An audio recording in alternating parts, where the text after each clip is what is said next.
Welcome Incan friends, for today's vlog magpapalit tayo ng battery sa ating Toyota Wigo. So battery natin umabot na 721, so 3 taon na siya. So papalitan natin ng bagong brand.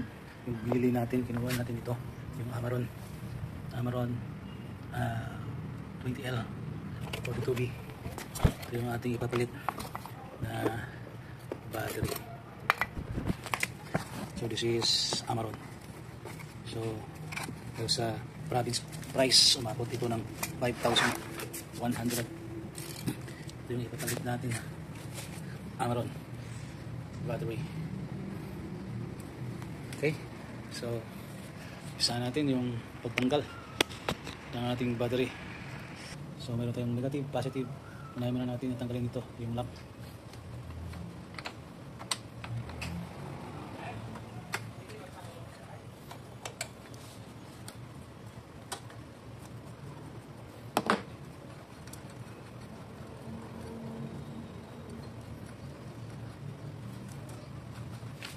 Nakakipon to guys, nakakipon to sa ilalim yung ating lock sa battery ito.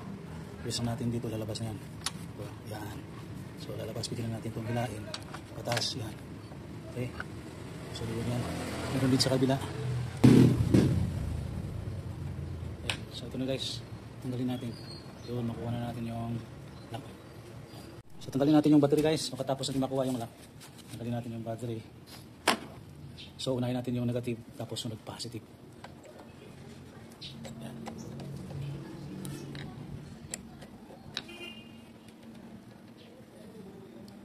So ito, bigyan na ito.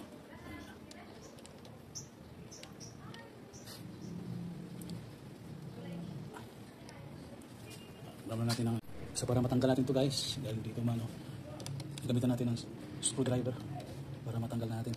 Yun. Okay. So yun yan. Matanggalan natin. The next tanggalin natin is positive. So tanggalin natin.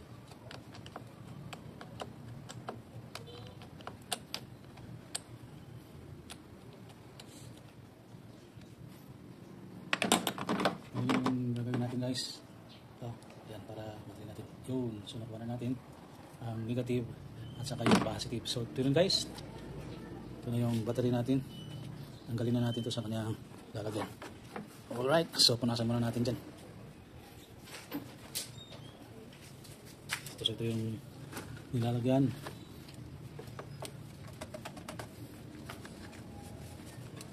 Yan, ganyan.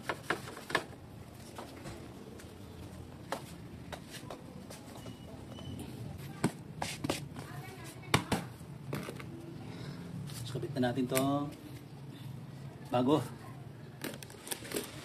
Ayan.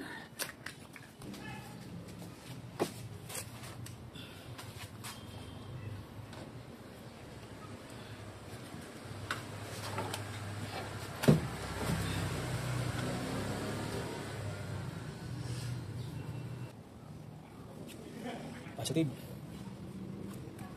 Ayan. Ayan natin.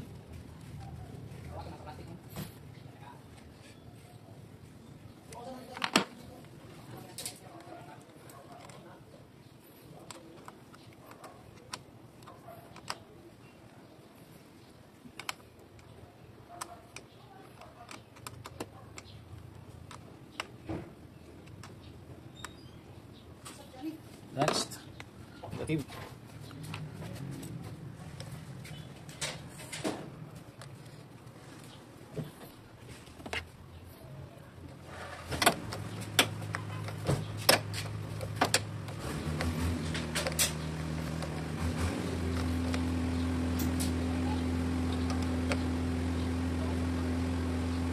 So balik na tayo ito guys. Kailangan isungkit natin dito yan, Yan, dito sa loob.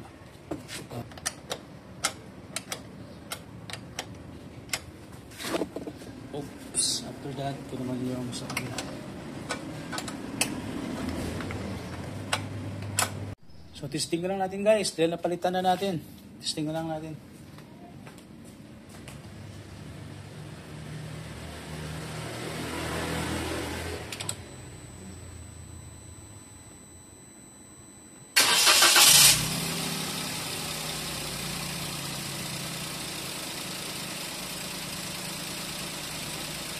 Okay, so yun na guys, yung ating bagong palit mula sa Motolite, pinalitan natin ng Amarok. So thank you for watching. Weekend DIY PH, always DIY.